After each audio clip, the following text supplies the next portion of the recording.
అందరికీ నమస్కారం.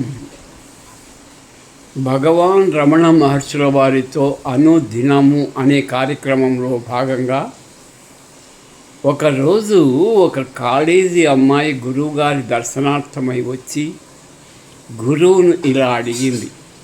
గురువుగారు, నాకు బాగా చదువుకోవాలని ఉంది, మరొక వైపు భగవన్నామ స్మరణ నిత్యము ఎల్లప్పుడూ చేసుకోవాలని ఉంది.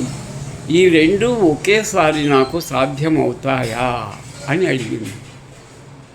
అమ్మాయి అడిగిన ప్రశ్నకు గురువుగారు చిరునవ్వు నవ్వుతూ, ఎందుకు సాధ్యం కావు తల్లి? నీ మనస్సు చదువు మీద పెట్టు, నీ హృదయం భగవన్నామ స్మరణ మీద పెట్టు. రెండు ఒకేసారి చేయవచ్చు. మనస్సు చదువుతూ వెళ్తుంది, హృదయం భగవంతుడి నామస్మరణం చేస్తూ వెళ్తుంది. రెండూ కొనసాగుతాయమ్మా, ప్రయత్నించు అని చెప్పారు. నిజమే కదా.